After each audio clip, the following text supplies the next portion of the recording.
तो 7 प्रकार की शुद्धि 12वें अध्याय से 16वें श्लोक से बता रही है।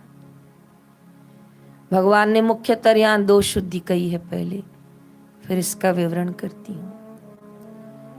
भगवान श्री ने 2 शुद्धि कही, बाह्य शुद्धि और आंतरिक शुद्धि। कई बार साधक मिलते हैं, कहते हैं हमें माला करते समय झोंका आता है, नींद आती है, जमाई आती है, कमर झुक जाती है, ध्यान भटक जाता है, माला की गिनती भूल जाते हैं, पढ़ते कुछ हैं और चले कहीं और जाते हैं। ये से क्या करें, किसी से? तब बहुत गहराई से गीता का ज्ञान और बापूजी का सत्संग वरदान साबित होता है। ऐसे साधकों से हम निवेदन करते हैं कि बाह्य शुद्धि बढ़ाइए। कैसे बढ़ाएं? कि कई लोग एक कपड़े सुबह से पहनते हैं, फिर उतार के रखते हैं, फिर दूसरे दिन स्नान करके वही पहन लेते हैं। कहा फिर वही वस्त्र है? कहा हाँ, शाम को रख दिया था, सुबह फिर पहन लिया। आश्चर्य लगता है, 3-3 दिन वही कपड़े पहन लेते हैं।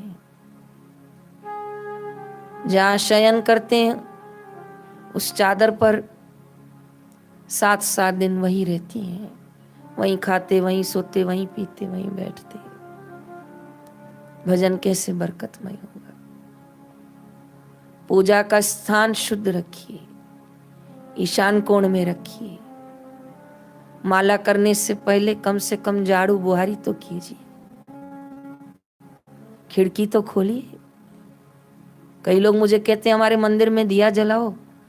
मैं बोलती हूँ दिया कहाँ जलाऊं, कोई खिड़की नहीं। आप माला कैसे करते हो? कहा ऐसे ही बत्ती जला के कर देते हैं। मंदिर शुद्ध तो होना चाहिए, पर मंदिर में हवा का, सूर्य के प्रकाश का प्रवास होना चाहिए। आसन मैला, माला मैली,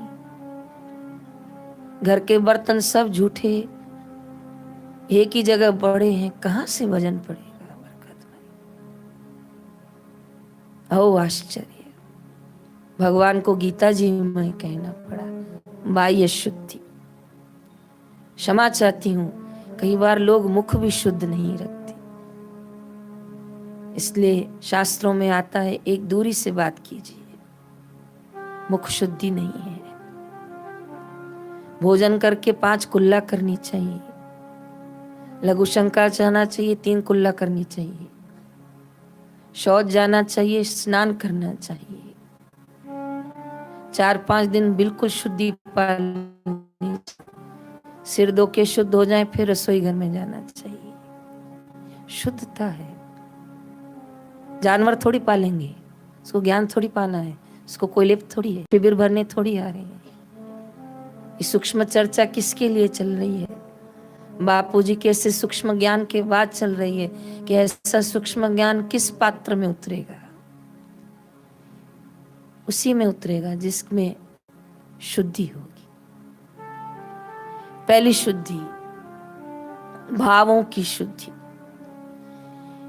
कई लोग भाव से अशुद्ध होते हैं, पता नहीं क्या क्या मन में सोचते रहते हैं, उनका चिंतन अच्छा नहीं होता। माला जरूर करते हैं, सत्संग जरूर करते हैं, पर भाव अच्छे नहीं होते। जब भाव अच्छे नहीं होते तो उसके चेहरे पर शांति नहीं दिखती, क्रांति दिखती। जब भाव अच्छे नहीं होते तो उसकी वाणी कर्कशा होती है। जब भाव अच्छे नहीं होते तो कहीं ना कहीं उसका भाव कुभाव झलक जाता है। इसलिए कई बार कोई बहुत पुराने यात्री होते हैं लेकिन उनकी उन्नति नहीं होती है, क्योंकि भाव शुद्ध नहीं होते। और श्रीमद् भागवत में डोंगरे जी महाराज कहते हैं कि जिसके भाव शुद्ध होते हैं वो भगवान और गुरुजनों को प्रिय होता है, प्रिय होता है। और मैंने कई बार सेवा करते हुए पूज्य बापू जी को देखा, जो भाव से आता था कार हो जाता। अभी भी मैं आपको क्या बताऊं, मैं दिल्ली थी, दर्शन करने जाना है, तो उसने कहीं से छुट्टी की व्यवस्था की कि तो उन्होंने मेरा 4 नामों के बाद मेरा नाम लिखा 5वां कि रेखा बहन भी दर्शन करने जाएंगी। लेकिन कोई कार्य आ गया और मुझे दिल्ली में ही रुकना पड़ गया। लेकिन 5 नाम भीतर जा चुके थे। तो अब वो बंदा परेशान था कि मैं क्या करूं, ये 5वां नाम बहन जी तो आ नहीं रही है। तो उन्होंने क्या किया, अलवर में एक साधिका बहन थी आपके जैसी, उनका नाम रेखा था। उनको पूछा कि भाई आश्रम वाली रेखा बहन नहीं आ रही है, आप उनकी जगह जाएंगी? कहा क्यों नहीं जाऊंगी, बिल्कुल जाऊंगी, पूछ क्यों रहे हो, अभी चलती हूँ। अब मुझे ये कैसे बात पता चली, जब मैं अलवर सत्संग करने गई तो वो 1 किलो मिठाई लेके आई। तो उन्होंने कहा बहन जी मुंह मीठा कीजिए। तो मैंने कहा बहन जी किस चीज़ का मुंह मीठा करूं? कहा आपके नाम का मुंह मीठा कीजिए। मुझे तो भी नहीं समझ में आया। मैंने कहा मेरे नाम का मुंह कैसे मीठा करूं? कहा आपके नाम से मेरा काम हुआ है, इसलिए आप मेरे नाम से मुंह मीठा कीजिए। मैंने कहा बहन ठीक ठीक बताओ तो मैं सबको बांट दूं। तब उन्होंने बताया कि आपका नाम चिट्ठी में था, लेकिन आपको रुकना पड़ा। तो भाई ढूंढ रहा था कोई रेखा मिल जाए, तो उनकी नज़र मेरे पे गई। मैंने कहा बिल्कुल चलूँगी, और आपको मुंह मीठा इसलिए करवा रही हूँ कि जब बापूजी के दर्शन करने गई तो मेरी 35 मिनट बापूजी से बात हुई, और उन्होंने जो चर्चा बताई, जो वाणी बताई बापू की, बड़ी अपनाने की कोशिश भी करती हूँ, अभ्यास भी करती हूँ, मौन भी रखती हूँ, सात्विकता भी पालती हूँ, शुद्धि का भी पालन करती हूँ बापूजी, लेकिन फिर भी कहीं अटक जाती हूँ। बापूजी मुस्कुराए और बोले ये अटकना, ये रुकना, ये सब मन बुद्धि का काम है। तू तो वो है जो मैं हूँ, और मैं वो हूँ जो साईं लीलाशाह है। इसलिए तू चिंता मत कर, अभ्यास करती रहे, चलती चल, ये जरूरी है। बाकी तेरे और मेरे रूप में कोई भेद नहीं है। ऐसा बापूजी ने अंत में उनको ऐसा पूर्ण ज्ञान सुना दिया। तो कहाँ कहाँ देखो गुरुजी कृपा करते हैं। मैं उसका अनुभव सुनने के बाद तो सोचती हूँ कि बस पात्र होना चाहिए, आपकी प्यास होनी चाहिए, जिज्ञासा होनी चाहिए। कहाँ एक रेखा, कहाँ दूसरी रेखा, कहाँ अहमदाबाद, कहाँ अलवर, कहाँ जोधपुर पहुँच गई।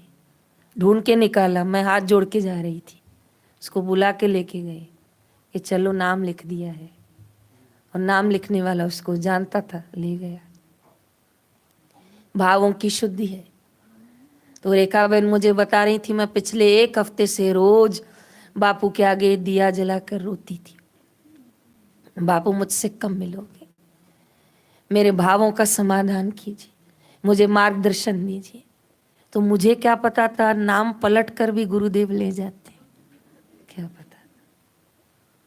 भावों की शुद्धि, भाव शुद्ध होते ना माताएं, तो अर्धरात को भी आपको ईश्वर गुरु स्वप्न देख के भी आपको मार्ग दिखाएंगे।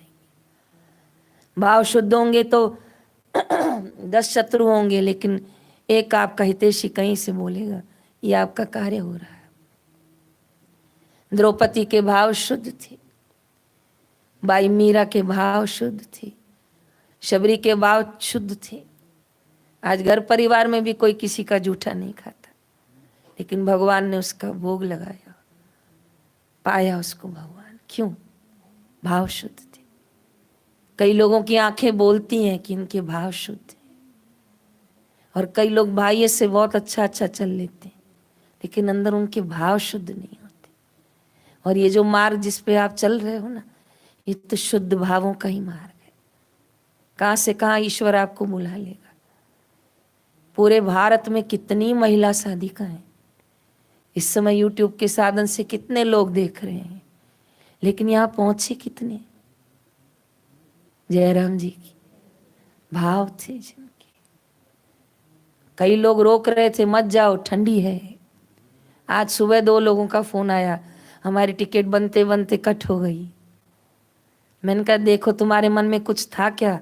बोले हाँ था, अहमदाबाद में ठंड होगी। बस मैंने कहा बैठो अब आराम करो थोड़ा। आपके भाव कैसे हैं?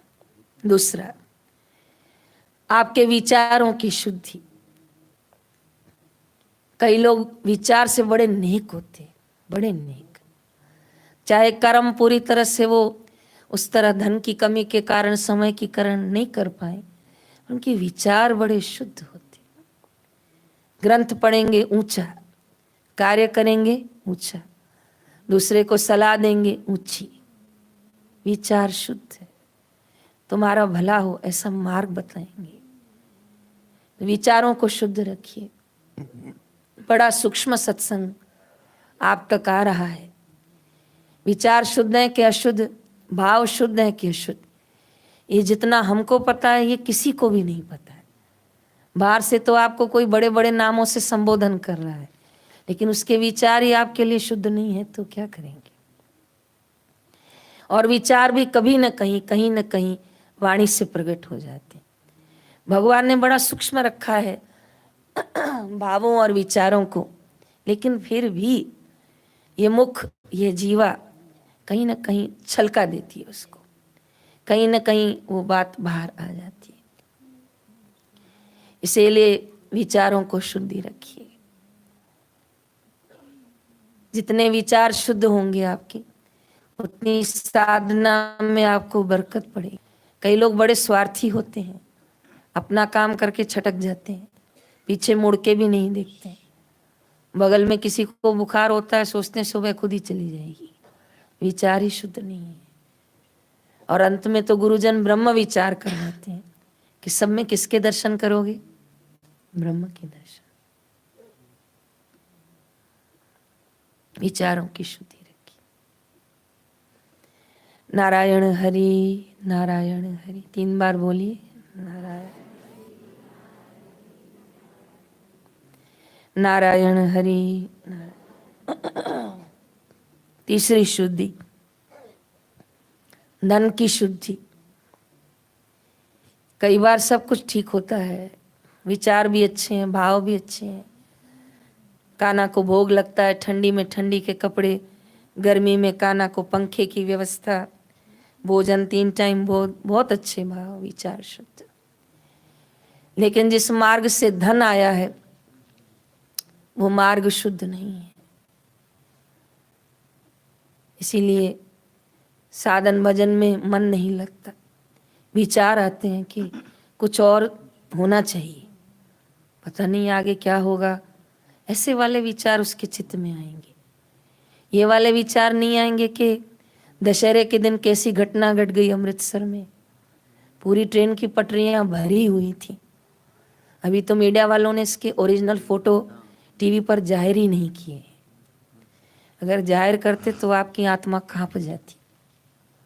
इस तरह वहां पर मृत्यु ने नंगा नाच किया था, लोग कांप गए थे, क्योंकि यही नहीं पता चला कि मरा कौन है।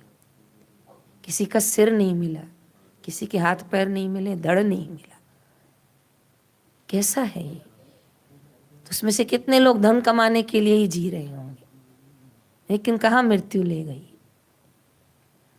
अभी 8 दिन पहले इंडोनेशिया में ऐसी सुनामी लहरें आई कि लोग रात को कार्यक्रम कर रहे थे, स्टेज के पीछे से पानी आया है, और इतना पानी कि कहाँ बहा के ले गया कार्यक्रम को।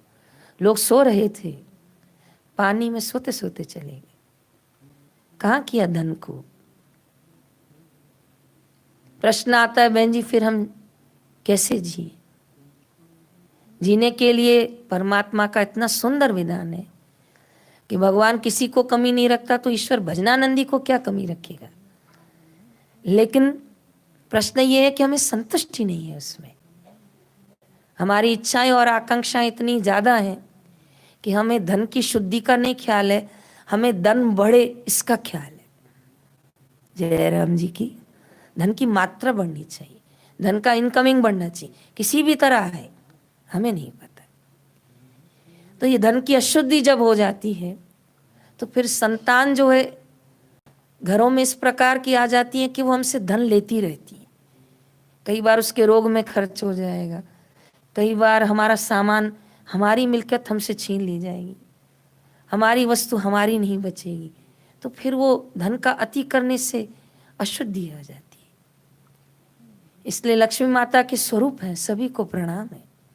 धन जीवन की दिनचर्या के लिए जरूरी है, लेकिन धन की शुद्धि का ख्याल रखिए। इसलिए ईमानदारी से महीने में अपने 10वां हिस्सा दान कीजिए।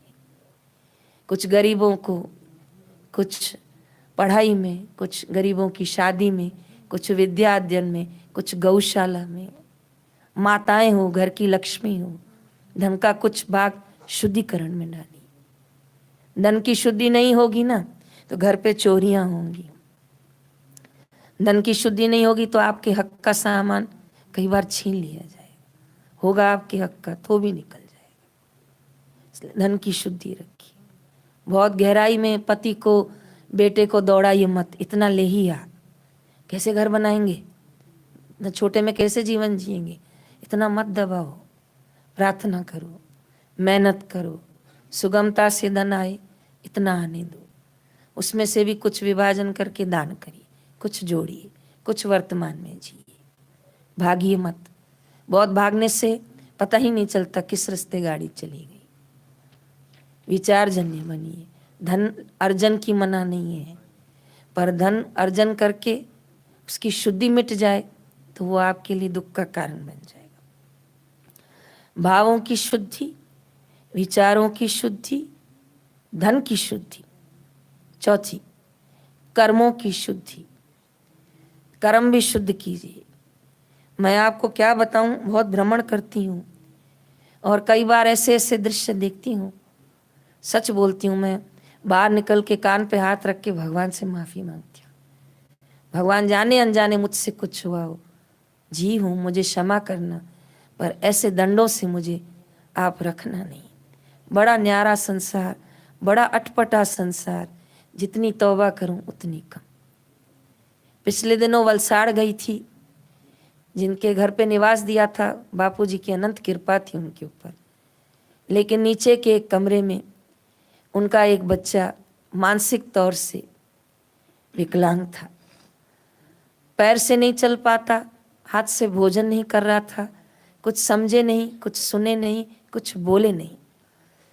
वो 35 साल का, 5-7 साल का बच्चा पलंग पे इतना सा पड़ा था। ऊपर बहुत सुंदर मकान बनाया था, हमारी व्यवस्था की थी, भाव उनके बहुत अच्छे थे, लेकिन उनकी माँ उनके साथ बंधी हुई थी, क्योंकि उन्हीं की माँ उनको नहलाती थी, खिलाती थी, कपड़े पहनाती थी। और ये समझो कि सजा तो बच्चे को थी, पर उसके साथ बलिदान उसकी माँ दे रही थी। मैं माँ बेटे जब दोनों को देखा तो विचार में पड़ गई कि हे भगवान, ऐसा क्यों, ऐसा तो क्या किया होगा। 35 साल किसी की सेवा करना मजाक नहीं होता, दम चाहिए इसके लिए। तब मेरा मन नहीं रहा। बहुत अच्छी माता जी थी, बापूजी की साधक सूझबूझ वाली थी। तब कार में बैठते बैठते मैंने पूछा कि ऐसा बच्चा कैसे हो गया। तब उन्होंने कहा, बहन जी, मेरी गलती का ये फल है। जब ये बच्चा गोद में आया तो कोख में आया, तब मैंने 4-4 गोलियां, क्या कहते हैं, गर्भ न रोके, ऐसी गोलियां मैंने खा ली। और खा तो ली, पर वो डॉक्टरों ने मना कर दिया कि अब गर्भपात नहीं होगा। नहीं होगा तो अब क्या करूं। बस ये बच्चा गोद में रह गया, कोख में रह गया, और वो गोलियों का प्रभाव, मेरे कर्मों का प्रभाव, गोलियां निमित्त बनी और ये मेरे हिस्से में आ गया। बस 35 साल 40 साल इसके साथ यात्रा करते करते न बोले, न सुने, न चले, बस चल रही हूँ, क्योंकि ये मेरे कर्म है। अब मैं इसे खुशी से काटूं कि रोके। तो मैंने बापू का सत्संग सुन के इसको खुशी से काटने का निर्णय ले लिया। मैं इसको अपने कर्म समझ के मैं दिल से इसकी सेवा करती हूँ और प्रार्थना करती हूँ, भगवान इसी जन्म में मेरे कर्म पूरे हो जाए।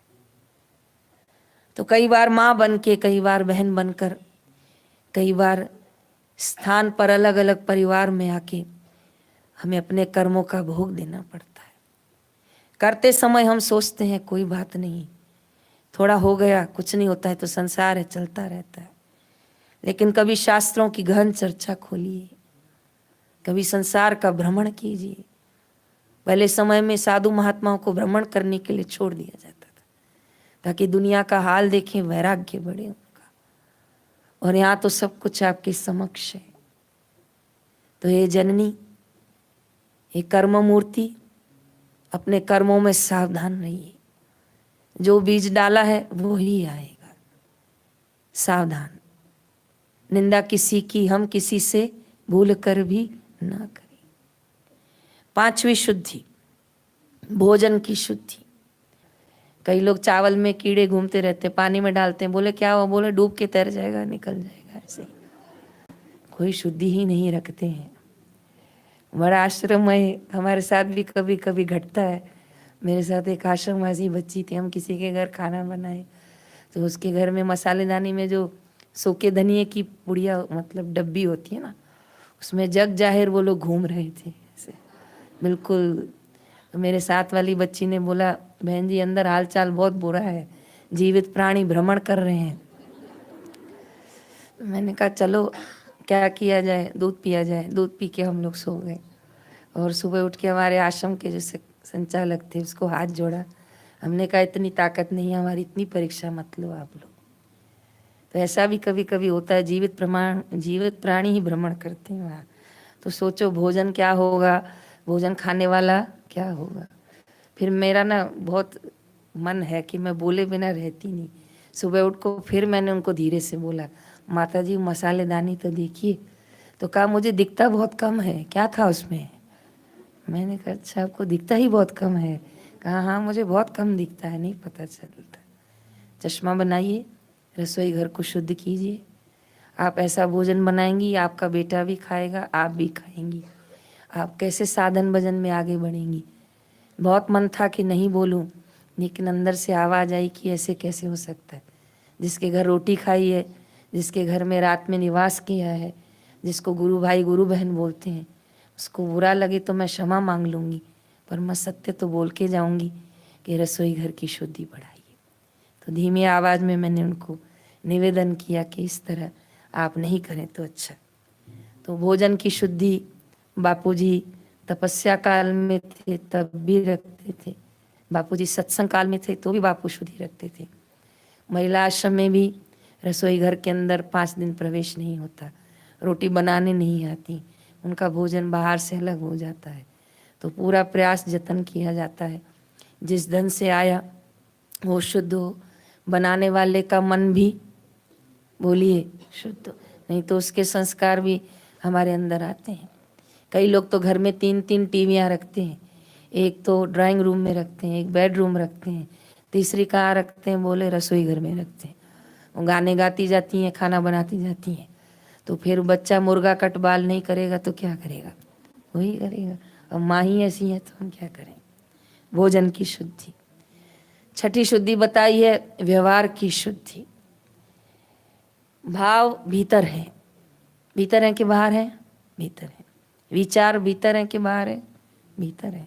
कर्म, भोजन, धन, इसमें से अमुक चीजें दिखेंगी अमुक नहीं दिखेंगी, लेकिन व्यवहार तो सबका दिख के आ जाता है। और कई लोग संस्कारों के वश, अशुद्ध धन के वश, उनका बाह्य व्यवहार मीठा हो जाता है, लेकिन आंतरिक उनके व्यवहार में छल कपट रहता है। तो इसको कहेंगे व्यवहार की अशुद्धि। व्यवहार, भाव स्पर्श करते हैं। व्यवहार सरल रखिए, सीधा रखिए। गोस्वामी तुलसीदास जी ने श्री रामचरितमानस में कहा, छल छिद्र का भाव प्रभु जी के वचन है, श्री राम जी के वचन है। तो जिनके हृदय में गांठें होती हैं, छल कपट होता है, छुपके से वस्तु ले लो, कोई नहीं है उसका सामान खोल के देख लो, किसकी मिठाई उठा के खा लो, कहाँ गया, बोले क्या पता चूहा आया होगा, कहाँ गया होगा। ऐसे ऐसे भ्रमित भ्रमित किया जाता है। तो ये व्यवहार की अशुद्धियाँ होती हैं, बहुत सारी होती हैं। बुरा नहीं माने, कई बार इधर की बात उधर करनी होती है। बोला जाता है तुम ना बोल दो, हम नहीं करेंगे, किसी को भड़काया जाता है। तो ये सब व्यवहार अशुद्धि में आ जाता है। हमें लगता है कि हमने अच्छा कर दिया, लेकिन ये कर्म बंधन बन जाती है। इसीलिए मैं आज माताओं से निवेदन कर रही हूँ कि आप ये जो योग अनुष्ठान कर रही हैं, ये जो जप तप कर रही हैं, इसका विशेष फल है कि आपकी व्यवहार शुद्धि हो जाए। बुरा लगे क्षमा मांग लीजिए, पर हाँ मैंने लिया था, हाँ मैंने उठाया था, हाँ मैंने खाया था, हिम्मत रख के बोलिए। उस समय 2 घड़ी की नाराजगी बुराई सहन कर लीजिए, पर अपने व्यवहार के द्वारा अपने अंतरकरण और बुद्धि को मलिन होने मत दीजिए। 2 पैसे ज़्यादा जाते हैं, जाने दो। 2 कड़वे वचन डांट सुननी पड़ती है, सुन लो, पर वस्तुओं को उठाना, छुपाना, उधर की बात उधर करना, किसी के आगे पद पाने के लिए अपने आप को श्रेष्ठ साबित करना, ये व्यवहार की अशुद्धि है। देवरानी जेठानी में झगड़ा लगाना, सासू माँ की बात उधर बता देना, छोटे छोटे दोष हैं, पर ये साधक के लिए गिनती होते हैं। जैसे कोई आटा गुन रहा हो और उसमें छोटा सा बाल निकल आए, तो आप बताइए वो मायने रखता है कि नहीं? बोलिए। आटा बांधते समय छोटा सा बाल आटे में से मिले तो वो निकालना चाहिए कि नहीं? बहुत सुंदर, छोटा सा तो है, चलने दो, बंध जाएगा, अग्नि में सिक जाएगा, क्या होगा? चलने दोगे? नहीं। आटे में छोटा सा बाल भी नहीं चलने देंगे, अशुद्ध हो जाएगा। तो उसको गहरी दृष्टि करके उसको चुन के निकाल लेते। दूध में बाल पड़ जाए तो चल लेंगे, मक्खी गिर जाएगी तो चल लेंगे? नहीं। तो ऐसे ही व्यवहार में आपसे शुद्धि हो जाए तो उसे संभालिए, उसे शुद्ध कीजिए। इसको आत्मनिरीक्षण कहते हैं। क्या कहते हैं? फिर से बोलिए, एक बार और बोलिए। से अंतर शुद्धि कीजिए, व्यवहार की शुद्धि कीजिए। जो सत्य है उसे बोलिए हाँ है, जो नहीं है उससे पूरा समाज एक तरफ हो जाए तो भी बोलिए कि ये नहीं है। ये व्यवहार की शुद्धि है। अंतिम, संस्कार की शुद्धि। ये बड़ा कठिन अंतिम शुद्धि है। कई बार गुरुओं की कृपा पूर्ण होती है, आपकी निष्ठा पूर्ण होती है, आपकी श्रद्धा पूर्ण होती है, आप जिस धन से अन्न खा रहे हो वो भी शुद्ध है, भाव भी शुद्ध है, विचार भी शुद्ध है, व्यवहार भी शुद्ध है, फिर भी शास्त्र साक्षी हैं। कई बार साधक चलते चलते मंजिल पर पहुंचते पहुंचते वो अटक जाता है। कहा क्यों अटक गया? तो कहा कई जन्मों का संस्कार कई बार आके किसी स्थान पे जोर पकड़ लेता है, और वो ऐसा जोर पकड़ता है कि उस समय उस संस्कारों के वश आके वो कार्य कर बैठता है। इसीलिए बापूजी अनुष्ठान क्यों करवाते हैं, प्राणायाम क्यों करवाते हैं? प्राणायाम करने से और बापूजी पंचगव्य बनवाते हैं। उसकी महिमा में पुराणों में लिखा है कि वो हड्डियों के पाप दूर करता है। 14-15 साल पहले बापूजी ने उत्तरायण की शिविर में पंचगव्य बनवाया था, और बापूजी इसकी व्याख्या गा रहे थे, और ब्राह्मण जो है ना वो दुर्वा लेकर उसमें मंत्र उच्चारण करके उस पंचगव्य में घुमा रहा था, और बापूजी कह रहे थे कि ये हड्डियों तक के पाप को शुद्ध करता है। तब मेरे मन में विचार आता था, हड्डियों के पाप क्या होते हैं? हड्डी थोड़ी पाप करती है। तब मेरे को ऐसा लगता बापूजी ऐसे कैसे बोलते, लेकिन धीरे धीरे बापूजी ने उसकी व्याख्या की कि कई बार हमारे संस्कार इतने पक्के हो जाते हैं कि हम उसी तरह से अपना जीवन जीते हैं। कई बार आश्रम में आके भी, शिविर में आके भी, मंदिर में जाके भी हमारे संस्कार जोर पकड़े जाते हैं। इसलिए कई लोग मंदिर में जाके तो कुछ चोरी करके नहीं आते, पर नारियल चोरी करके आते हैं। क्यों उठा के आए? कहा कोई नहीं था, तो बस मैंने सोचा अब कौन खाएगा, इसलिए मैंने उसको उठा लिया। तो संस्कार दोष होते हैं। आपको और किसी का क्या बोलूं। मैं कलकत्ता गई थी, पहला कि दूसरा नवरात्रा था, हम माता के मंदिर में गए थे। माँ काली की सिद्ध पीठ थी, तो उस दिन घी का भोग लगाना था माँ को। वो लगाते लगाते इतनी सी डब्बी थी 150-200 ग्राम की। मेरे मन में ऐसा हो गया कि ये पूरा घी माँ को, तो फिर हम क्या खाएंगे 10 दिन। तो इधर आके अटक गई। देखो कैसा संस्कार। मंदिर में बड़ी भीड़ में हम लोगों को आगे भेजा गया, वही आश्रम की साध्वियाँ हैं, वहाँ बड़ी भीड़ में जाके मन बेईमानी करता है। तो ऐसे संस्कार होते हैं। वो कई बार ऐसे नेक स्थानों पर भी आके जोर पकड़ते हैं। उस समय अंकुश, उस समय अपना जप तप, अब समय गुरु कृपा, गुरु की वाणी से उसको चाबुक लगा के पकड़ो। तो वो संत भी जो ब्राह्मण थे उन्होंने देखा कि ये लोग डब्बी देने से सो रहे, इतरा रहे हैं, पूरी डब्बी को ढक्कन लगा के वापस दे दिया, लिया ही नहीं, क्योंकि हमारे भाव और संस्कार अटक गए वहाँ। और भीड़ इतनी थी कि हम उसको फिर से प्रार्थना नहीं कर पाए, हमें बाहर निकलना पड़ा मंदिर से। लेकिन बापू की कृपा, अंतरकरण खुद का भी साक्षी गवाही देता है। अंदर से आवाज़ आई कि तूने घर बार छोड़ दिया, माँ बाप छोड़ दिया, धन दौलत छोड़ दी, संसार छोड़ दिया, और एक घी की डब्बी छोड़ी नहीं गई, एक करमंडल छोड़ा नहीं गया तुमसे, और चली हो आगे बढ़ने, चलो सुधार करो अभी का भी। तुरंत दूसरे मंदिर में गई, वो बोला बाबा गाड़ी रोको, मेरे को चढ़ाना है। वो गई तो भगवान को चढ़ाया, भोग लगाया, डब्बी भी रख दी, हाथ भी जोड़ा, माफ़ी भी मांगी, भगवान गलती हो गई। लेकिन जैसे चढ़ा के आई तो जो गाड़ी चलाने वाला था उसने कहा चढ़ा दिया। मैंने कहा हाँ चढ़ा दिया। तो कहता ये तो शनि महाराज है। मैंने कहा ये काली माता नहीं है? कहा नहीं, आपको पता नहीं चलता बहन जी? मैंने कहा भाई क्या करे, माँ भी सांवली भगवान भी सांवले, मैंने तो चढ़ा दिया इनको। अब कहता अब क्या, आप देखो।